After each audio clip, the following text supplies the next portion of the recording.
Drama की शुरुआत में जी हुई लव पोशन पीने के बाद गलती से बहुत ही ड्रंक कंडीशन में होटल के कमरे में एंटर करती है, जहां पर कि वो रोहन से टकराती है।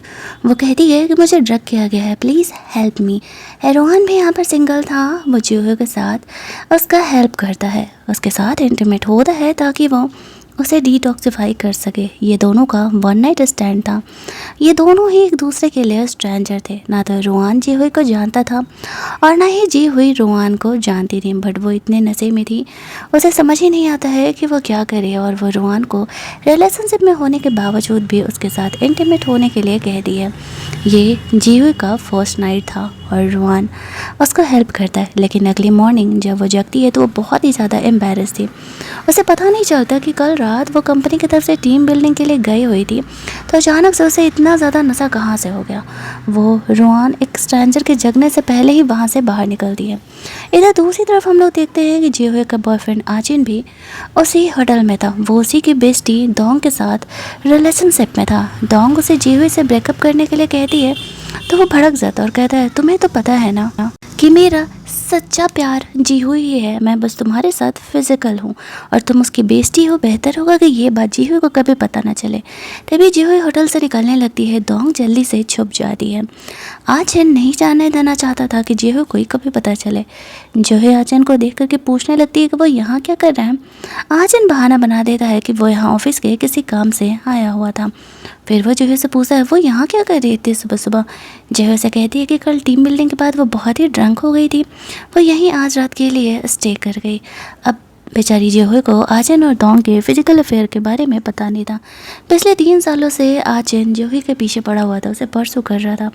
फाइनली जोहे ने उसे गर्लफ्रेंड बनने के लिए हाँ कहा था, लेकिन लड़कों को अलग ही चुल मची रहती है। वो जोहे को गर्लफ्रेंड बनाने के बाद भी उसी की बेस्टी के साथ चीट कर रहा था। आजकल के ज़माने में तो प्यार मोहब्बत से भरोसा ही उठ गया है।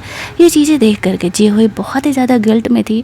वो आचन को ये बातें बताना चाहती थी और शायद उससे ब्रेकअप भी करना चाहती थी, क्योंकि उसे ऐसा लगता था उसने आचन को चीट किया है तो वो अब उसके सामने रहना डिज़र्व नहीं करती है। इधर हम लोग रोहान को देखते हैं। वो कोई और नहीं आचन का डैड था। वैसे तो आचन उसका अडॉप्टेड बेटा था, लेकिन ये बात आचन को पता नहीं था। एक्चुअल में रोहान के लाइफ में कुछ पंगा था जिस वजह से उसे आचन को अडॉप्ट करना पड़ा था। ये क्या था वो हमें आगे पता चलने वाला है। आचन यहाँ पे रोहान को कहता है कि डैड, मैं एक लड़की से बहुत ही प्यार करता हूँ और मैं उससे शादी करना चाहता हूँ। रोहान उसकी बातों पर ज़्यादा ध्यान नहीं देता है, क्योंकि वो जैसी तैसी लड़की को इस घर में ऑब्वियसली इंटरेस्ट नहीं दिलाने वाला था। फिर भी जब यहाँ पर वो इंसिस्ट करता है कि वो चाहता है उसका डैड एक बार उसकी गर्लफ्रेंड से मिले, तो वो कहता है ठीक है, अपनी गर्लफ्रेंड को लेकर के आना, मैं देखता हूँ क्या करना है। यहाँ पर रोहान के बॉडी पे बने लव को देख करके वो पूछने लगता है कि क्या आपकी भी गर्लफ्रेंड बन गई है। रोहान उसे कहता है तुम्हारी इतनी हिम्मत हो गई कि तुम अब ये सवाल मुझसे पूछ रहे हो। तो वो सॉरी बोलने लगता है। एक्चुअल में वो अपने डैड से बहुत ही ज़्यादा वाला डरता था। कार में अंदर बैठते ही रोहान अपने बंदे से कहता है इस गर्ल के बारे में पता करने के लिए। एक्चुअल में जो है गलती से अपनी आईडी कार्ड रूम में ही छोड़ करके आ गई थी। साथ ही में यहाँ पर वो आचन की गर्लफ्रेंड के बारे में भी पता करने के लिए अपने सेक्रेटरी को बोलता है।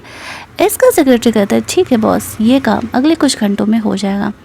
दूसरी तरफ जो हुई एम्बेरस होकर के घर जाती है तो अपनी स्टेप आंटी यानी अपनी आंटी और अपनी बहन को बात करते हुए सुनती है। उसकी बहन ने जीहुई से बदला लेने के लिए, क्योंकि वो आचन से शादी करना चाहती थी, वो अमीर था ना, इसी वजह से जीहुई को कल रात ऐसे लव पोशन दे दिया था उस पार्टी में, जिस वजह से कि उसने सोचा था कि उसका लड़के के साथ इंटीमेट होने वाला वीडियो वो वायरल कर देगी इनकी शादी वाले टाइम। जीहुई ये बात सुन लेती है और जा करके अपने सिस्टर से लड़ने लगती है। तभी उसका अंकल यहाँ पर आता है। जीहुई के मॉम डैड के मरने के बाद हम लोग देखते हैं कि एक्चुअल में यहाँ पर इसके अंकल आंटी के साथ ही जूही यहाँ पर रहा करती थी। उसके अंकल शांति बनाए रखने के लिए कहती है।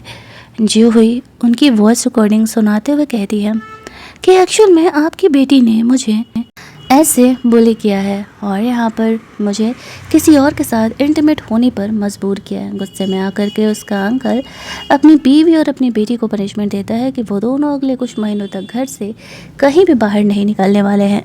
उसकी बहन काफ़ी गुस्सा कर रही होती है कि हर बार वो जीहू को ही क्यों सपोर्ट किया करते हैं। उसका अंकल जीहू से माफ़ी मांग रहा था कि एक्चुअल में ये दोनों बहुत ही बेवकूफ़ है, दोबारा तुम्हें परेशान नहीं करेंगे। जीहू से कहती है कि वो यहाँ से मूव आउट होने के लिए आई हुई थी। उसका अंकल उसे रोकने का कोशिश करता है, लेकिन जेहू उसे कहती है अब यहाँ रुकने का मेरे पास कोई वजह नहीं है, और अपना सामान पैक करके चली जाती है। हमें पता चलता है उसके अंकल की बुरी नज़र थी जेहू पर, और वो सोच रहा होता है कि वो जेहू को वापस इस घर में किसी भी हालत में लेके आएगा। दूसरी तरफ हम लोग रोहान को देखते हैं, जो पता लगा लिया था कि जेहू को किसने वो लव पोशन दिया था, और अब उसे पनिशमेंट दिलाने के लिए अपने पंडा लोगों से मिलकर उसे किडनैप किया था और उसकी पिटाई लगवाया था, उसकी टांगें तोड़ दी थी उसने। वो यहाँ पर जेहू को वैसे फॉलो तो नहीं कर रहा होता है, लेकिन जैसे ही अगले दिन वो किसी काम से निकलता है तो वो जेहू से मिलता है। जेहू को देख करके वो काफ़ी खुश हो जाता है। यहाँ पर वो बिज़नेस डीलिंग के लिए आया हुआ था, तो वो जेहू को देखता है। एक आदमी उसे बुली करने का कोशिश कर रहा था, तो जेहू उसे अच्छा खासा सबक सिखाती है। इधर जेहू अपने कॉलेज में वापस लौट रही होती है, तभी वहाँ पर वो बेहोश होने लगती है अचानक से। रोहान उसे जा करके संभाल लेता है। जेहू को हाइपोग्लाइसेमिया था, जिस वजह से कि वो शुगर कम होने से ऐसे चक्कर आते थे उसे। कुछ देर में जब उसकी आँख खोलती है तो वो सामने रोहान को देखती है। वह रोहान को वापस से देख करके शॉक हो जाती है। वो उसे कह रहा होता है कि डोंट वरी, मैंने तुम्हारा फ़ायदा नहीं उठाया है। यहाँ पे तुम ऐसे बेहोश हो रही थी तो बस मैंने तुम्हारा हेल्प किया है। जेहू उसे थैंक्स बोलती है। रोहान उसे कहता है और उस रात के लिए थैंक्स नहीं बोलोगी, उस रात मैंने तुम्हें डिटॉक्सिफाई करने में हेल्प किया था। इस बात पर जेहू उसे कहती है हम दोनों एडल्ट हैं, तुम्हारा भी कोई लॉस नहीं हुआ था। आई होप कि हम दोनों दोबारा ना मिले। लेकिन रोहान उसका हेल्प करने के लिए उसे अपना कार्ड ऑफर करता है। जेहू रोहान का कार्ड लेकर के डस्टबिन में फेंक देती है, क्योंकि उसे रोहान से दोबारा नहीं मिलना था। वो आचिन से प्यार करती थी, इनफैक्ट उसके लिए वो बहुत ही लॉयल थी। जो कुछ हो उसे गलतफहमी समझ के वो वहाँ से जाने लगती है। तभी वो वहाँ पर ऐसे आचिन से मिलती है। आचिन उसे पूछ रहा था कि वो वापस कॉलेज के डॉम में क्यों लौट आई। जो उसे कहती है कि घर पर उसके कुछ लफड़े चल रहे थे अंकल आंटी से, दरअसल वो कुछ दिनों के लिए यहीं रहने के लिए आ गई है। उसे कहता है कि डैड से मिलने के लिए मैंने बात कर लिया है। जो ही थोड़ा नर्वस थी, अभी अभी तो करीब 6 महीने पहले ही वो दोनों रिलेशनशिप में आए थे। तभी उसकी बेस्टी यहाँ पर दांग आ जाती है। वो जेहू को कहने लगती है मेरे बॉयफ्रेंड ने कॉलेज के पास ही मेरे लिए एक फ्लैट रेंट किया है, चलो वहीं साथ में रहते हैं। लेकिन आचिन ये नहीं चाहता था, वरना जेहू को आज नहीं तो कल पता चल जाता। दांग उसे बहाने से लेके जाना चाह रही थी, लेकिन फ़िलहाल जेहू के पास वक्त नहीं था, तो वो आज वहाँ पर नहीं जाती है। और इधर हम लोग देखते हैं कि रोहान को पता चल जाता है कि वो जिस लड़की के साथ इंटीमेट हुआ है, जिसे वो पसंद करने लगा है, और आचिन की गर्लफ्रेंड दोनों ही एक्चुअल में सेम है। वो शौक हो जाता है ये बात जान करके। बट उसे ये भी पता था कि आचिन जेहू को इस तरीके से चीट कर रहा है, तो अब इससे बात है कि वो उसे ब्रेकअप करने के लिए बोलेगा। इधर दांग आचिन के साथ उस घर में थे। आचिन उसे कहता है अपनी औकात में रहो, मिस्ट्रेस हो मिस्ट्रेस बन के रहो, गर्लफ्रेंड बनने की कोशिश मत करना। मैंने तुम्हें पहले भी कहा है कि मैं जेहू से ही शादी करूँगा, चाहे जो भी हो जाए। वो मेरा सच्चा प्यार है, और अगर तुम ढंग से रही तो डोंट वरी, मैं तुम्हें अच्छे से ट्रीट करते रहूँगा। दोंग तो बस ये चाह रही थी कि आचिन कैसे भी उसका बॉयफ्रेंड बन जाए, ताकि वो अमीर बन सके। दूसरी तरफ हम लोग देखते हैं कि आचिन जेहू को लेकर के जाती है इस तरीके से क्लब में। दूसरी तरफ आचिन जेहू को अपने डैड को मिलने के लिए लेके जाता है, जहाँ पर कि जेहू बहुत ही ज़्यादा नर्वस थी। पता नहीं उसके डैड से वो फ़िलहाल मिलना नहीं चाह रही थी। तभी रोहान को देख करके तो उसकी हालत ही ख़राब हो जाती है। वो सोच रही होती है कि दुनिया सच में गोल है, किस तरीके से जिस इंसान के साथ वो गलती से इंटीमेट हुई वो कोई और नहीं, आचिन का डैडी है। जेहू को नहीं पता था कि एक्चुअल में आचिन उसका एडॉप्टेड सन है। वो बहुत ही नर्वस होने लगती है। आचिन अपने डैड से यानी रोहान से जेहू को मिलने के लिए लेके जाता है।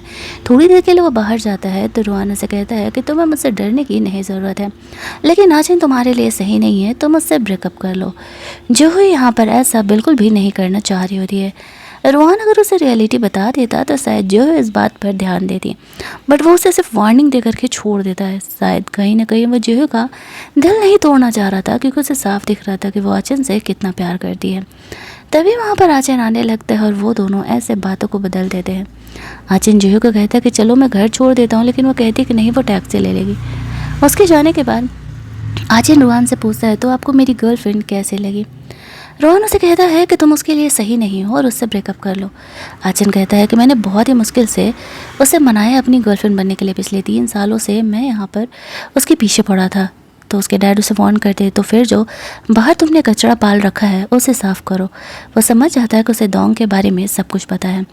और रुआन से माफ़ी मांगने लगता है। रुआन उसे सिर्फ इतना वार्न करता है, मैंने तुम्हें ये संस्कार नहीं दिए हैं कि तुम रिलेशनशिप में चीट करो, दोबारा मुझे पता चला तो तुम्हारे लिए सही नहीं होगा। वह तुरंत डोंग को कॉल करता है और 1 हफ्ते में ये शहर छोड़ करके चले जाने के लिए बोलता है।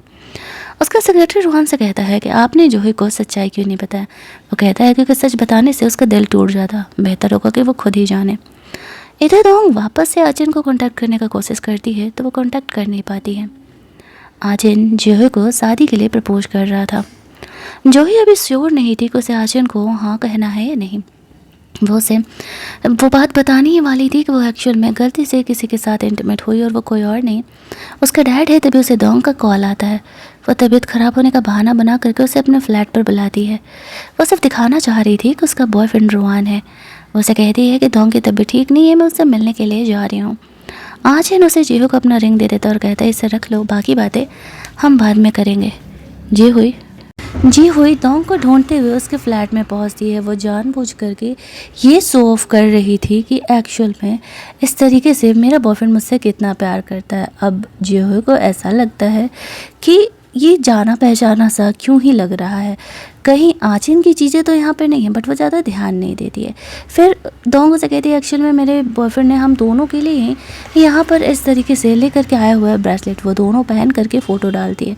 फ़ोटो यहाँ पर आचिन को भेजती है और कहती है कि अगर वो उससे मिलने के लिए नहीं आया तो वो उसे सच्चाई बता देगी कि एक्चुअल में यहाँ पर जो है वो इस तरीके से उसके साथ है। अब वो काफ़ी ज़्यादा घबरा जाता है और उससे मिलने जाने के लिए तैयार हो जाता है। ये बात रुआन को पता था। वह समझ जाता है कि आचिन सुधरने वाला नहीं है। अब फाइनल यही है कि उन दोनों का ब्रेकअप कराना पड़ेगा। इस तरीके से बातें करते हुए वो वहाँ से निकल रही होती है और जैसे ही आचिन यहाँ पर आता है जी हुई देख लेती है। उससे पहले ही डाउट हो गया था कि कहीं ना कहीं यहाँ पर ये सारी चीज़ें आचिन की ही पसंद की और उसकी आदत की यहाँ पर रखी हुई। उन्हें रोकने के लिए जा ही रही थी, देखने के लिए जा ही रही थी कि रुहान उसे कहता है सोच लो, एक बार अगर तुम गई तो फिर वहाँ से तुम बैक नहीं हो सकती। जी उसे कहती है किसी के साथ धोखे में रहने से अच्छा है कि मैं सच जान करके उससे अलग रहूँ। इस पॉइंट पर रुहान समझ जाता है कि ये समझदार है और ये अब उसके चक्कर में नहीं पड़ने वाली है, तो ये इसे जाने के लिए छोड़ देता है और फिर बाहर ये प्रॉब्लम सॉल्व करने का इंतज़ार कर रहा होता है। आचिन जब डोंग से मिलने के लिए जाता है तो डोंग वापस से उसके साथ इंटीमेट होने का सिर्फ बहाना ढूंढ रहे होते हैं। वो कहती है कि वो उससे बहुत प्यार करती है और वो आचिन को किसी के साथ शेयर नहीं कर सकती है। आचिन भी यहाँ पर चमड़ी मैटर में पिघल जाता है, डोंग के साथ इंटीमेट होने लगता है, लेकिन तभी जीहुई वहाँ पर आ जाती है, इनके फ़ोटोज़ और वीडियोज़ ले लेती है। उसे यहाँ आया हुआ देख करके आचिन शॉक हो जाता है और वो जीहुई से माफ़ी मांगने लगता है। जीहू से सिर्फ इतना पूछती है कि सब कुछ कब से चल रहा है। आचिन कहता है पिछले 6 महीने से। जीहू कहती है लेकिन 6 महीने से तो हम रिलेशनशिप में ना, मतलब ऐसा मैंने क्या गलत किया था कि तुम्हें मुझे छोड़ करके किसी और लड़की की ज़रूरत पड़ गई। आचिन उसे माफ़ी मांग रहा होता है और एक और मौका के लिए कह रहा था। जीहू हंसते हुए कहती है ये तो कभी नहीं हो पाएगा। वो आचिन का दिया हुआ रिंग फेंक देती है। डोंग यहाँ पर कह रही होती है कि मैं आचिन के बेबी को लेकर के प्रेग्नेंट हूँ। जीहू के लिए एक्शन में ये बातें बहुत ही ज़्यादा शॉकिंग थी। वो आचिन को कहती है याद रखना मैंने तुम्हें डंप किया है। ये कहते हुए वो वहाँ से बाहर निकल जाती है। रिंग बाहर जाके गिरता है जहाँ पर कि देख करके रुआन समझ जाता है काम हो चुका है। जीहू बाहर निकलती है तो रुआन उसका इंतज़ार कर रहा था। रुआन उसे कहता है मेरे बेटे ने तुम्हें हर्ट किया है तो मैं एक विश तुम्हारी पूरी कर सकता हूँ। जीहू से कहती है अगर मैं कहूँ कि मुझे आचिन से ये बदला लेना है तो तुम क्या करोगे। उसे कहता है बताओ तुम्हें उससे कैसे बदला लेना है, टांगें तोड़नी है या फिर उसे जान से मरवाना है। तुम्हें पता है किसी से रिवेंज लेने का सबसे अच्छा तरीका क्या होता है, उसे इग्नोर करो, उससे उसकी औकात से ज़्यादा बनकर उसे दिखाओ। और ऐसा तुम तभी कर सकती हो जब तुम मुझसे शादी करो, मैं उससे बहुत ज़्यादा पावरफुल हूँ। लेकिन जीहू उसके इस प्रपोजल को मना कर देती है, कहती है मुझे तुम्हारी फैमिली से तुम्हारे ख़ानदान से कोई मतलब ही नहीं रखना है, मैं यहाँ पर तुमसे किसी हालत में शादी नहीं करने वाली। रुआनो से कहता है इतनी भी क्या जल्दी है इन बातों को रिजेक्ट करने का, पहले सोच लो समझ लो, क्योंकि आचिन इतनी आसानी से तुम्हारा पीछा नहीं छोड़ने वाला है। और अगर तुम्हें उसे पीछा छुड़ाना है और उसे सच में रिवेंज लेना है तो तुम्हें उससे ज़्यादा पावरफुल बनना पड़ेगा ताकि तुम उसे तड़पते हुए देख सको। और इसके अलावा तो कोई ऑप्शन फ़िलहाल में नहीं है। जीहू उसे रिजेक्ट करके वहाँ से चली जाती है और यही रिजेक्शन रुआन को जीहू का हर बार पसंद आता था। रोहन जीहुई को ब्रेकअप करने की खुशी में उसके साथ ड्रिंक करने के लिए बोलता है। जीहुई उसके साथ ड्रिंक करने के लिए चली जाती है जहाँ पर कि वो ओल्ड टाइम को मिस कर रही थी। वैसे डांस करके अचिन को दिखाया करती थी। रोहन उसे भी अपने लिए डांस करने के लिए बोलता है जहाँ पर कि रोहन जीहुई के डांस करने के लिए पूरे क्लब को ही खाली करवा देता है। ये होता है पैसे वालों का रॉब। जीहुई यहाँ पे रोहन को डांस करके दिखाती है और शायद वो कहीं ना कहीं आचिन को पूरी तरीके से भूलना चाह रही थी। वो उसे मूव ऑन करने में हेल्प करने के लिए थैंक्स बोलती है। दोनों लौटते हैं तो इस बात पर रोहन उसे कहता है मेरा ऑफ़र अभी तक वैलिड है। अगर तुम सच में मुझे शादी करना चाहती हो आचिन से रिवेंज लेने के लिए तो तुम कभी भी मेरे पास आ सकती हो। अगले दिन जीहुई अपने कॉलेज जाती है तो यहाँ पर वापस से आचिन आता है और वो उसे माफ़ी मांग रहा था और कह रहा था कि मैं दोबारा कभी दोंग से नहीं मिलने वाला हूँ। जीहुई से कहती है और तुम्हारा बच्चा उसका क्या करोगे। आचिन उसे कहता है मैं उसे अबॉर्ट करा दूंगा। जीहुई भड़कते हुए कहती तुमसे घटिया इंसान मैंने लाइफ में नहीं देखा। एक तो रिलेशनशिप की शुरुआत से तुम मुझे चीट कर रहे हो मेरी बेइज्जती के साथ, ऊपर से तुमने उसे प्रेग्नेंट किया और उसका बेबी भी अबॉर्ट कराने बोल रहे हो। किस मुँह से तुम आ रहे हो मुझसे ये कहने के लिए।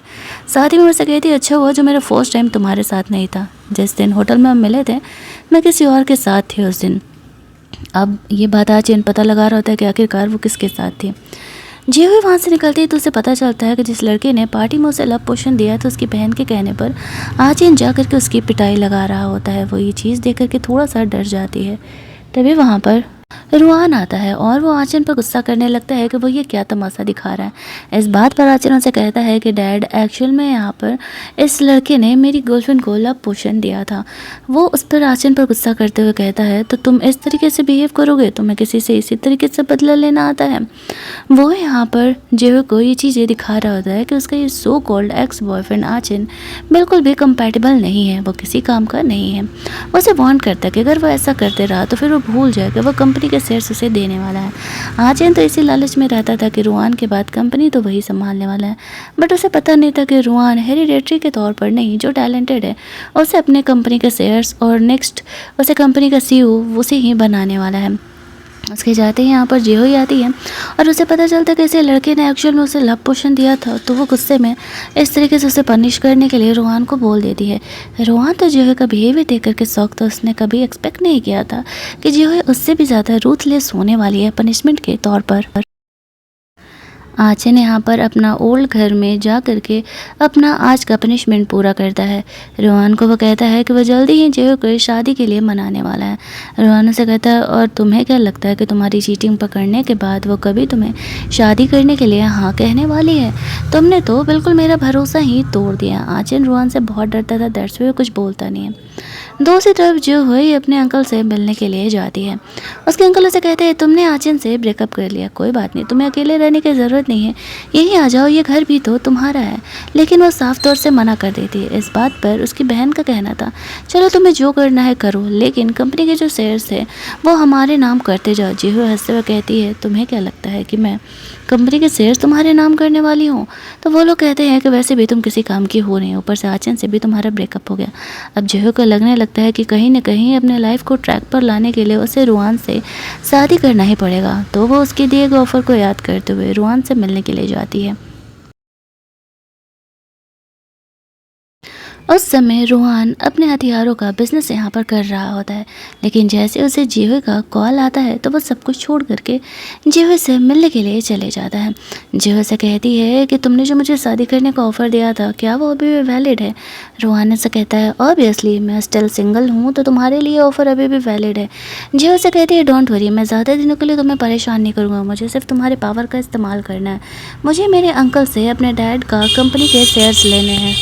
मुझसे कहता है कि मुझसे शादी करने के बाद तुम्हें जो करना है कर लो, मैं तुम्हारा हेल्प करने के लिए 24/7 अवेलेबल हूँ। किसी ने ये एक्सपेक्ट नहीं किया था कि रोहन ये बात जानने के बाद भी जीहुई उसका इस्तेमाल करने के लिए शादी करी, वो सच में शादी करने के लिए हाँ कह देगा। आफ्टर दैट वो दोनों ही शादी का सर्टिफिकेट लेने के लिए जाते हैं। जो है यहाँ पर उसे कहती है इस बात को कुछ टाइम के लिए सीक्रेट रखने के लिए, बेकार में ही बाहर बताने की क्या ज़रूरत है। रोहन जीहुई के सिचुएशन को समझते उसे हाँ तो कह देता है, लेकिन वो उसे कहता है कि वो अपने साइड से जब भी चाहे चीज़ों को पब्लिक कर सकती है, आचिन के बारे में उसे सोचने की कोई ज़रूरत नहीं है। जी हुई रोहान के साथ कार में जा रही होती है और इधर आचिन जिहो के लिए ज्वेलरी खरीद करके उसे कांटेक्ट करने का कोशिश कर रहा था, लेकिन जीहुई ने उसे ब्लॉक कर दिया था। तभी उसकी नज़र जाती है कि रोहान की कार में कोई लड़की है। वो देखना चाहता है लेकिन देख नहीं पाता है। अब वो जानना चाह रहा था कि आखिरकार कौन लड़की है भाई जो उसके डैड की रिसेंट में गर्लफ्रेंड बनी है। यहीं दूसरी तरफ हम लोग जिहो को देखते हैं। शादी का सर्टिफिकेट लेने के बाद वो काफ़ी खुश थी। उसे ऐसा लग रहा था कि फाइनली अब वो रोहान के पावर का इस्तेमाल कर सकती है। वो उसे कहती है एक्चुअल में मुझे तुम्हारे पावर की सच में ज़रूरत पड़ेगी। रोहान उसे कहता है मैंने कहा ना मेरी फैमिली आज से तुम्हारी बैकर है, तुम्हें जो करना है करो, हम हमेशा तुम्हें सपोर्ट करेंगे। रोहान यहाँ पर जिहो के लिए एक बहुत ही महंगा सा रिंग खरीद करके लेकर के आया हुआ था। वो रिंग उसे देते हुए कहता है कि ये रिंग तुम्हारे लिए है। जिहो उस रिंग को पहन लेती है। वो खुश थी, कम से कम रोहान उसे सपोर्ट कर रहा है। इधर दूसरी तरफ आचिन को देखते हैं जो कि जिहो के लिए ऐसे नेकलेस खरीद के रखा होता है, लेकिन तभी दोंग उससे मिलने के लिए आती है। वो उसे कहती है कि मैं प्रेग्नेंट हूँ और वो एक लड़का है। आचिन अगर तुम्हें कंपनी के शेयर्स चाहिए तो तुम ये रोहान को बता सकते हो। वो सोचता है कि एक बार मैं कंपनी के शेयर्स ले लूँ फिर मैं दोंग को लाइफ से निकाल दूंगा और तब तक तो जिहो का भी गुस्सा ठंडा हो जाएगा, वो मुझसे शादी करने के लिए हाँ कह देगी। और दोंग ये लालच में थी कि एक बार आचिन का बेबी वो बॉर्न कर दी तो कंपनी के शेयर्स तो उसे भी मिलेंगे ही मिलेंगे, क्योंकि वो आचिन से शादी जो कर लेगी। दोनों ही अपने लालच के लिए एक दूसरे से जुड़े हुए थे।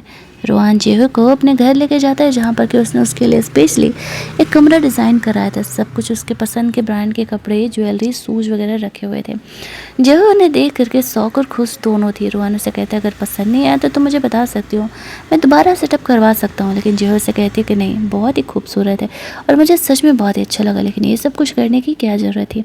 रोहान उसे कहता है अब हम दोनों ऑब्वियस सी बात है लीगल कपल है, भले ही कुछ वक्त के लिए, तो एक लीगल कपल की तरह ही हमें यहाँ पे रहना होगा। आफ्टर दैट वो जिहो को वहाँ से लेकर के जाता है। जिहो एक्चुअल में अपनी फैमिली वालों से अब मिलने के लिए जा रही होती है। तभी रोहान को बिज़नेस की तरफ से कॉल आने लगता है और वो थोड़ी देर के लिए बात करने लगता है। जिहो से कहती है कोई बात नहीं, मैं तब तक अपनी फैमिली से जाकर मिलती हूँ, तुम आराम से आओ। और इस तरीके से जिहो अपने अंकल आंटी से मिलने के लिए जाती है। ये लोग सोच रहे होते हैं कि जिहो ने इतने बड़े होटल में उन्हें क्यों ही बुलाया है। उसके हाथ में ये रिंग देख करके वो लोग शौक हो जाते हैं। ये अकेले रिंग की कीमत केवल 20 मिलियन रुपीज़ थी। वो जिहो के पास क्या कर रही है। जिहो से कहती है एक्चुअल में मैंने शादी कर लिया है। उसकी बहन सुनकर शौक हो जाती है, आचिन से उसने शादी कर लिया। जिहो से कहती है कि छोड़ा हुआ कचरा मैं दोबारा अपने डस्टबिन में नहीं डालती हूँ, एक चीटर से भला मैं शादी क्यों ही करने जाऊँगी। तभी वहाँ पे रोहान आ जाता है और कहता है एक्चुअल में मैं जिहो का हस्बैंड हूँ। किसी को तो यहाँ पे ट्रस्ट ही नहीं हो रहा होता है कि एक्चुअल में रोहान जैसे लड़के ने जिहो से शादी किया है। यहाँ पे वो उसे बोलता है कि क्या सच में तुमने इससे शादी कर लिया। वो कहता हाँ, अब क्या शादी का सर्टिफिकेट तुम्हें मैं ला करके दिखाऊं। वो लोग कहने लगते कि नहीं नहीं ऐसा नहीं है। उसका जो अंकल था वो रोहान को कह रहा होता है कि आपको तो पता होगा ना कि पहले ये आचिन की गर्लफ्रेंड थी। रोहान कहता हाँ बट इनका ब्रेकअप हो चुका है। इस बात पर उसके अंकल कहते हैं बट फिर भी मैं उन दोनों के रिश्ते को एक्सेप्ट करने के लिए तैयार नहीं हूँ। इस बात पर रोहान से कहता है कि हम तुमसे ऑर्डर लेने के लिए नहीं आए हैं, नोटिफिकेशन देने के लिए आए हैं। और रही बात यहाँ पर जियो की कंपनी के राइट्स की, तो तुम लोग इसे लौटा दो, और अगर नहीं लौटाया तो तुम्हारी कंपनी को मैं कैसे बर्बाद करूँगा ये तो तुम बहुत ही अच्छे तरीके से जानते हो। लेकिन उसका अंकल उसे कंपनी के शेयर्स देने के लिए तैयार नहीं हो रहा होता है। तो रोहान उसे कुछ पेपर्स देता है, जिन पेपर्स को पढ़ करके वो काफ़ी ज़्यादा शौक हो जाता है। कंपनी में जो वो इतने सालों से फ्रॉड कर रहा था वो सारे इन्फॉर्मेशन एक्चुअल में रोहान के पास पहुंच गए थे, जिन्हें देखते ही वो काफ़ी घबरा जाता है कि अगर ये फ्रॉड की बातें यहाँ पर बाहर आई तो उसकी फैमिली के लिए बहुत ही ज़्यादा मुश्किल हो जाएगा चीज़ें। तो वो घबरा करके जिहो को उसकी कंपनी के शेयर्स देने के लिए राज़ी हो जाता है। जिहो के लिए बिल्कुल सपने की तरह था कि यूँ ही चुटकी बजाते हुए जो कि वो इतने सालों से अपने डैड के शेयर्स लेना चाह रही है ऐसे उसे मिल गया। उनके जाने के बाद जिहो एक्चुअल में रोहान से थैंक्स बोलती है। रोहान उसे कहता है कि अगर एक्चुअल में थैंक्स बोलना चाहती हो तो हमारा डाइवोर्स भी होगा, ये बात भूल जाना है, क्योंकि हम शायद अपने रिलेशनशिप को एक ट्राई दे तो सकते ही हैं, अगर कोई प्रॉब्लम ना हो तो। वो इस बात का उसे कोई जवाब नहीं देती है। दूसरी तरफ हम लोग रोहान की मॉम को देखते हैं, जो कि यहाँ पर उन्हें पता चला था कि एक्चुअल में उनके बेटे रोहान ने एक लड़की से शादी कर ली है। तो वो यहाँ पर उस लड़की से मिलने के लिए आए हुए थे, लेकिन एक्चुअल में वो फ़िलहाल तो मिल नहीं पाती है, जो है घर पर थी नहीं। और बहुत ही गुस्सा कर रही थी कि उसके बेटे ने एक लड़की से शादी तक कर लिया और ये बातें उन्हें किसी और से पता चल रहा है। दूसरी तरफ जिहो को एक पार्टी में जाना था। वो शॉप में एक ड्रेस बाई करने के लिए जाती है। उसे एक खूबसूरत सा ड्रेस पसंद आता है जिसे बोलती है, लेकिन तभी वहाँ पर दोंग आ जाती है और कहती है ये ड्रेस मेरे लिए पैक करने के लिए। जिहो हंसते हुए कहती है लगता है तुम्हें मेरी पसंद की चीज़ें कुछ ज़्यादा ही इस्तेमाल करने का शौक है। वो शो ऑफ कर रही थी कि आज ने मुझसे शादी करने का प्लान करा, वो प्रेग्नेंट जो है। वो झूठ झूठ जिहो को बोल रही होती है। जिहो को तो कोई फ़र्क ही नहीं पड़ रहा था। तभी वहाँ पर रोहन की मॉम आ जाती है और वो भी दोंग को बुली करने लगती है, क्योंकि वो जिहो को जो बुली कर रही थी, लेकिन जिहो उल्टा उसे सबक सिखाते हुए कहती है खबरदार, जो किससे एल्डर का तुमने ऐसे इंसल्ट किया। तो रोहन की मॉम तो जिहो का बिहेवियर से काफ़ी इम्प्रेस हो जाती है। तब जा कर के ये बात बताती है कि एक्चुअल में वो उसकी सासू मॉम है। जो तब समझ जाती है कि शायद ये रोहन की मॉम होंगी। इनके पावर और पैसे को देख करके एक्चुअल में यहाँ पर दोंग घबरा जाती है और वहाँ से चली जाती है। और जो ड्रेस जिहो को चाहिए थी एक्चुअल में वो ड्रेस उसे दे दी जाती है। अब जिहो यहाँ पर काफ़ी ऑकवर्ड फील कर रही होती है कि वो यहाँ पे रोहन की मॉम से मिली, वो भी ऐसे सिचुएशन में, बट वो उसे घर लेकर के जाती है जहाँ पर कि रोहन आता है। उसकी मॉम तो जिहो से बहुत ही अच्छे तरीके से बिहेव कर रही थी, लेकिन रोहन के आते उसे डांट लगाने लगती कि तुमने अपने रिलेशनशिप को हिडन क्यों रखा हुआ है। तो जिहो का कहना था कि एक्चुअल में ये मैंने ही कहा है, बस इसीलिए। उसकी मॉम को नहीं पता था कि एक्चुअल में जिहो आचिन की पहले गर्लफ्रेंड रह चुकी है। उसकी मॉम के लिए टी लेने के लिए जाती है तो उसकी मॉम यहाँ पे रोहन को डांट लगाने लगती है और कहती है एक तो इतने साल में तुमने शादी किया और ऊपर से हमें बताया भी नहीं। रोहन कहता है मुझे लगा कि शायद आप जिहो को पसंद नहीं करोगे। उसकी मॉम कहती है तुम्हारी इतनी उम्र हो गई, शुक्र मनाओ कि तुम्हें लड़की मिल रही है, ना कि आंटी। मैं तो सिर्फ इसी बात से खुश हूँ। तभी वहाँ पर जिहो आ जाती है और ये टॉपिक यहाँ पर बदल जाता है। उसकी मॉम यहाँ पर जिहो को अपना शादी का हिस्से कड़ा देते हुए कहती है बेटा ये हमारा खानदानी कड़ा है। जिहो लेने से मना कर रही होती है, लेकिन रोहन उसे कहता है अब मॉम इतनी प्यार से दे रही हैं तो उन्हें रख लो। बाहर लौटते समय जो हुई वो कड़ा रोहन को लौटा रही होती है, लेकिन रोहन उसे लेने से मना कर देता है और कहता है कि नहीं नहीं ये मॉम ने तुम्हें दिया है तो भला मैं वापस कैसे ले सकता हूँ। उसे कहती है लेकिन जैसे ही मेरा ये शेयर वाला काम होगा हम तो डाइवोर्स लेने वाले हैं। रोहन उसे कहता है अभी तो तुम मुझे थैंक्स बोलना चाह रही थी, क्या सच में तुम मुझसे डाइवोर्स लेना चाहोगी? हम एक रिलेशनशिप की नई शुरुआत नहीं कर सकते? जो उसे कहती है कि ठीक है वो उसे सोच करके बताएगी, क्योंकि अभी भी एक रिलेशन से उसका भरोसा उठा था तो वो यूं ही रोहन पर ऐसे ट्रस्ट नहीं कर सकती थी। दूसरी तरफ आचिन दोंग की ज़रूरत की चीज़ें उसे ले जा करके दे रहा होता है। दोंग उसे एक रियल रिलेशनशिप बनाने का कोशिश करती है तो वो उसे डांटते हुए वहाँ से निकल जाता है। ये कहते हो कि मैंने तुम्हें पहले भी कहा था कि मैं तुम्हें कभी गर्लफ्रेंड या वाइफ नहीं बनाने वाला हूँ, इसके बाद भी तुम मेरे साथ थी, पैसे के मैटर में तो तुम मज़े ले ही रही हो। दोंग उसे बताती है कि जिहो की शादी हो चुकी है, आज मैं उसकी सासू मॉम से मिली थी। आचिन को इस बात का भरोसा ही नहीं हो रहा होता है। अगले मॉर्निंग जिहो रोहन के लिए उसका टाई ढूंढ रही होती है, तभी उसे आचिन का कॉल आ रहा था। रोहन बाहर जाकर के जिहो का फ़ोन उठाता है और जिहो के बारे में पूछ रहा होता है तो वो उसे बोल देता है कि जिहो नहा रही है। इस बात पर आचिन बहुत भड़क जाता है कि तुम कौन हो और उसके साथ क्या कर रहे हो, तुम मुझे जानते नहीं हो। रोहन हंसते हुए कहता है बेटा अभी तुम मुझे नहीं जानते हो, इससे दूर रहो। आचिन गुस्से में आकर के अपना फ़ोन फेंक देता है। उसे भरोसा नहीं होता कि एक्चुअल में जिहो की शादी हो गई है। अब उसे पता लगाना था कि आखिरकार जिहो ने शादी की किससे है। जब जिहो अपने कॉलेज जाती है तो वापस से आचिन उसे परेशान करने के लिए आ जाता है, ये पूछने के लिए कि आखिरकार उसने किससे शादी किया है। वो उसे कहती है ये तुम्हें बताना ज़रूरी नहीं है कि मैंने किससे शादी किया है। आचिन उससे माफ़ी मांग रहा था। लड़कों को क्या लगता है कि वो कुछ भी करेंगे, चाहे कितनी भी लड़कियों के साथ सो के आएंगे और हम लड़कियों उन्हें माफ़ कर देंगे? या फिर लड़कियों को क्या लगता है उनका बंदा अगर उनसे प्यार करता है तो वो चाहे जो भी करे, जैसा भी बिहेवियर करे, वो उन्हें रख लेंगे? ऐसा नहीं होता और ऐसा कभी नहीं होता है, होना भी नहीं चाहिए। सेल्फ रिस्पेक्ट नाम की भी कोई चीज़ होती है। जी हुई एज यूजुअल आचिन को रिजेक्ट कर देती है। रोहन यहाँ पर जो है कोई कॉलेज से रिसीव करने के लिए आया हुआ था। जो है जान जाती है कि आचिन को उसने ज़रूर ही देखा हुआ तो वो पहले ही उस बारे में बता देती है। साथ ही मुझे भरोसा दिलाती है कि डोंट वरी, मेरा आचिन के साथ अब कोई रिलेशनशिप नहीं है। रोहन जिहो को पहली बार अपने ऑफिस अपने लोगों के बीच लेके जाता है। जिहो को तो इतना डर लग रहा था उस गुंडे टाइप के लोगों को देख करके। सारे यहाँ पर छपरियों वाले कपड़े पहने हुए थे, लेकिन बिहेव के काफ़ी फने थे और जिहो को वो लोग काफ़ी कंफर्टेबल फील करा रहे होते हैं। यहाँ पर जिहो को रोहन के दोस्तों से उसके ग्रुप से मिल करके बहुत ही अच्छा लगता है। दूसरी तरफ यहाँ पर अंकल आंटी अब भी जिहो के साथ मिक्सड अप करने का कोशिश कर रहे होते हैं। जिहो ही अपने मॉम डैड की अंतिम निशानियों को लेने के लिए आए हुए थे तो वो लोग उसे देने से मना कर देते हैं। जोहे ने ये बात रोहान को बताया नहीं था, लेकिन रोहान को फिर भी पता चलता है और वो तुरंत ही यहाँ पर जोहे का हेल्प करने के लिए अपने गुंडे लोगों को लेकर के आ जाता है। साथ ही में यहाँ पर उसके अंकल का भी पोल खुल जाता है कि एक्चुअल में वो जोहे पर बुरी नज़र रखता था। उसकी बीवी उससे लड़ने लगती है और तब जाकर के यहाँ पर उसकी बहन को पता चलता है कि शुरुआत से लेकर के आज तक क्यों है उसका डैड हमेशा ही जोहे का सपोर्ट किया करता था। उन्हें यहाँ पर अच्छा खासा सबक मिलता है और इस तरीके से रोहान जो है जोहे को वहाँ पर प्रोटेक्ट करता है। जो है यहाँ पर अपने मॉम डैड से रिलेटेड अपनी अंतिम चीज़ों को देखती है तो वो बहुत ही ज़्यादा वाला इमोशनल हो जाती है। वो जूही को सरप्राइज दिलाने के लिए उसके मॉम डैड के पुराने घर लेकर के जाता है। ये घर एक्चुअल में जूही को सेल करना पड़ा था फैमिली प्रॉब्लम की वजह से। रोहान ने उसे वापस से बाय बैक कर लिया था। अब जूही को ये काफ़ी ज़्यादा इमोशनल वाली फीलिंग देता है और कहीं ना कहीं उसे भी एहसास होने लगता है कि रोहान उसके साथ काफ़ी सिंसियरिटी के साथ है। इट मीन्स कि वो उसके साथ अपना फ्यूचर प्लान कर सकती है। कहने को वो एचिन का डैड है, लेकिन वो उससे कहीं ज़्यादा बेहतर है।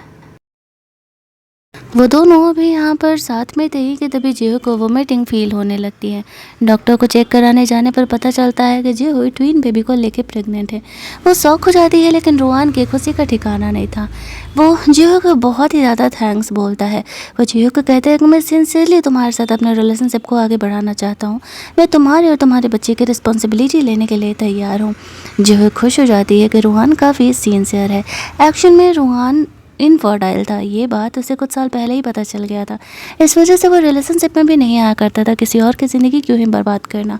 लेकिन जो हुई एक क्लीन बॉडी थी और वो फर्स्ट टाइम से रोहान के साथ इंटीमेट होती है। दैट्स वाई उसके प्रेगनेंसी के चांसेस बहुत ज़्यादा थे और इसी वजह से वो रोहान के बेबी को लेकर के प्रेग्नेंट हो पाती है। जो बात जिस अंकल ने रोहान को ये बात बताया था, एक्चुअल में वो उसका दुश्मन था। ये बात रोहान को पता नहीं था। वो आचिन के साथ मिल करके काम किया करता था। उसे बात बात पर डीमोटिवेट करता था। तभी उसने यहाँ पर आचिन को अडॉप्ट किया था ताकि यहाँ पर अपने कंपनी का नया हेयर वो उसे चूज कर सके। लेकिन अब उसे समझ में आ गया था कि आचिन तो उसके लायक ही नहीं है। ये बात जीहुई को पता चलती है कि एक्चुअल में रोहान इनफर्टाइल था। उससे बात करने के लिए जाती है। रोहान से वो पूछती है कि जब तुम्हें पता था कि तुम इनफर्टाइल हो तो तुमने मुझ पर डाउट क्यों नहीं किया कि ये बच्चा तुम्हारा नहीं है। ऐसा भी तो हो सकता है। रोहान उसे कहता है क्योंकि मुझे तुम पर पूरा भरोसा है कि तुम इस तरीके की नहीं हो और अगर रिलेशनशिप में ट्रस्ट ना हो तो फिर तो रिलेशनशिप का कोई मतलब ही नहीं है। जीहुई उसकी इन बातों से काफ़ी ज़्यादा इम्प्रेस हो जाती है और दोनों एक दूसरे को ऐसे किस करते हैं। जीहुई रोहान के साथ अब एक रियल रिलेशनशिप में रहने के लिए तैयार हो जाती है। इधर वो अंकल आचिन को जाकर के भड़का रहा होता है। तुम्हारा डैड इस तरीके से अपनी वाइफ के बेटे को ही कंपनी का नया सीईओ बना देगा अगर तुमने कुछ नहीं किया तो। लेकिन आचिन को इस बात का भरोसा नहीं हो रहा होता है। वो उसे सच्चाई बता देता है कि आचिन तुम उसके अपने बेटे नहीं हो। आचिन ये सुन के शौक हो जाता है। अगले दिन वो अपनी फैमिली से मिलने के लिए जाता है जहाँ पर कि रोहान अपनी वाइफ को लेकर के आने वाला था। आचिन वहाँ पर आता है तो रोहान को जीहुई के साथ देख करके शौक हो जाता है। उसने कभी एक्सपेक्ट नहीं किया था कि जीहुई ने अगर किसी से शादी की भी है तो वो कोई और नहीं है, उसका एडॉप्टेड डैड होने वाला है। वो ये देख के शौक हो जाता है और रोहान से कहने लगता है कि तुम मेरे साथ ऐसा कैसे कर सकते हो। तुम्हें पता था कि मैं जीहुई से कितना प्यार करता हूँ, फिर भी। रोहान हंसते हुए कहता है ये कौन सा तुम्हारा प्यार है। जिस दिन से तुम रिलेशनशिप में आए हो उसी दिन से जीहुई को उसकी बेस्टी के साथ तुम चीट कर रहे हो और तुम इसे प्यार करते हो। अच्छा हुआ जो जीहुई को जल्दी पता चल गया, वरना अगर इस धोखे में उसने तुमसे शादी कर ली होती तो इस बेचारी की तो ज़िंदगी ही पूरी तरीके से बर्बाद हो जाती। यहाँ पर रोहान की मोम को ये बात पता चलता है कि जीहुई एक्चुअल में आचिन की एक्स गर्लफ्रेंड रह चुकी है, तो उन्हें इस बात से कोई प्रॉब्लम नहीं था क्योंकि उन्हें भी पता था कि आचिन जीहुई को चीट कर रहा है। दैट्स वाई जीहुई ने आचिन को छोड़ा है। फैमिली में थोड़ा बहुत यहाँ तमाशा तो होना बनता था। रोहान से आचिन लड़ने लगता है। रोहान उसे कहता है चलो ठीक है, एक फेयर फाइट करते हैं। अगर तुम जीते तो मैं जीहुई से अलग हो जाऊंगा और अगर हारे तो ज़िंदगी में कभी जीहुई को शक्ल मत दिखाना और हमेशा ही तुम उसे मॉम कह के पुकारोगे। तो आचिन इस चीज़ के लिए तैयार हो जाता है। दोनों बाहर फाइट करते हैं और बेसिक बात है कि रोहान को ही जीतना था। दूसरी तरफ जो हुई अब अपनी कंपनी जाती है। उसके डैड के शेयर से सब मिल गए थे, लेकिन शेयर होल्डर उसे कंपनी का सीईओ मानने के लिए तैयार नहीं थे। जीहुई के यहाँ पर आते हैं, उसके पीछे पीछे उसका हस्बैंड रोहान भी उसके सपोर्ट में आ जाता है। उसके आते ही सब चुप हो जाते हैं और चुपचाप यहाँ पर जीहुई को अपना लेते हैं। कर भी क्या सकते थे। चीटर का एक चीटर से सामना होता है। डॉन को पता चलता है कि आचिन किसी और लड़की के साथ उसे चीट कर रहा है। वो उस पर गुस्सा करने लगती है। आचिन उसे कहता है, अबे ओ, मैंने कब कहा था कि मैं तुझसे शादी करने वाला हूँ, और ना ही तू मेरी प्रॉपर गर्लफ्रेंड है। गुस्से में वो उसे धक्का दे देता है, जिससे कि उसके पेट में चोट लगता है और उसे ब्लीडिंग स्टार्ट हो जाता है। उसे यहाँ पर अबॉर्शन हो जाता है। दूसरी तरफ इस तरीके से उसके अंकल को पता चलता है कि आचिन अब किसी काम का नहीं है। वो उसे भड़का रहा होता है कि रुआन को रास्ते से हटा दो, यही हम दोनों के लिए बेहतर होगा। वो रुआन को रास्ते से हटा के कंपनी का पोजीशन लेना चाह रहा होता है। इधर जी हुई रास्ते से जा रही होती है, तभी आचिन उसे माफ़ी मांगने के लिए आता है। बार बार उसे कह रहा था कि उसे अपनी गलती का एहसास है, रुआन उसके लिए सही नहीं है, वो उसे छोड़ करके उसके पास वापस आ जाए। लेकिन जी हुई उसे साफ तौर से मना कर देती है। रुआन यहाँ पर जी को रिसीव करने के लिए आया हुआ था। अब रुआन को यहाँ देख करके तो आचिन की फट ही जाती है। वो उसके सामने उसके डैड की बुराई कर रहा था। उसके डैड उसे कहते हैं, तुम्हें तो शुक्र मनाना चाहिए कि मैंने तुम्हें अडॉप्ट किया था, अमीर की ज़िंदगी जी रहे होते हो। अगर तुम चीट नहीं करते तो जो है आज एक्चुअल में तुम्हारी वाइफ होती। तुमने धोखा दे करके खुद सब कुछ अपना बिगाड़ा था, तो फिर किस मुंह से तुम यहाँ पर जियो के पास वापस आ रहे हो। दोबारा अगर उसे परेशान किया तो घर से निकाल दिए जाओगे। अब उसके अंकल के बातों पर वो ट्रस्ट करने लगता है। उसे ऐसा लगता है कि जिस हिसाब से सिचुएशन चल रहा है, रुहान अब तो अपने ही बच्चे को अपना कंपनी का सीईओ का पोजीशन देगा। वो वैसे भी अब उसे हेट करने लगा है। उसका अडॉप्टेड सन है, तो वो रुहान को रास्ते से हटाने का प्लान करने लगता है। इधर रुहान जियो को शूटिंग करना सिखाता है। वो कहता है, खुद की सेफ्टी के लिए तुम्हें शूट करना आना चाहिए। अगले कुछ दिनों बाद रुहान अपने ऑफिस से लौटते समय जियो से फ़ोन पर बात कर रहा था, तभी ट्रक से उसका एक्सीडेंट आचिन करवा देता है। एक्सीडेंट का बात सुनते ही यहाँ पर जो ही काफ़ी परेशान होते हुए हॉस्पिटल पहुँच जाती है, जहाँ पर कि रुहान कोमा में था। जो हुई उसे देख के रो रही होती है और उसे जल्दी ही होश में आने के लिए कहती है। रुहान के कोमा में जाने का फ़ायदा उठाते हुए वो लोग यहाँ पर अब उसके बैंड को डिसबैंड करने का प्लान करते हैं। आचिन उसकी जगह लेना चाह रहा होता है, लेकिन इतना आसान नहीं था। रुहान को होश आ जाता है और वो सामने आ जाता है लड़ने के लिए। जियो भी इन बातों की एक्टिंग कर रही थी कि एक्चुअल में रुहान कोमा में है और वो इन चीज़ों को संभाल नहीं पा रही। आफ्टर दैट वो यहाँ पर आचिन को अपनी फैमिली से हटा देता है, क्योंकि उसने बहुत ही हद तक उसे हर्ट कर दिया था और रुहान अब किसी की बात सुनने वाला नहीं था। आफ्टर दैट जी हुई और रुहान हैप्पीली एवर आफ्टर रहने लगते हैं। जो अंकल यहाँ पे रुहान को हर्ट करना चाह रहा होता है, रुहान उसे भी पनिशमेंट देता है। इसके बाद जी हुई को ऐसे ट्विन बेबी बॉर्न होते हैं। वो दोनों हैप्पीली एवर आफ्टर रहने लगते हैं और हमारा ये ड्रामा यहीं पर एंड कर दिया जाता है। तो अगर आपको ये कहानी अच्छी लगी होगी, वीडियो को लाइक और शेयर करना मत भूलना। चैनल को सब्सक्राइब कर लेना ताकि नए वीडियोज़ के नोटिफिकेशन आपको मिलते रहे। चलिए जल्दी से मिल लेते हैं हम लोग एक और नई कहानी के हिंदी एक्सप्लेनेशन में।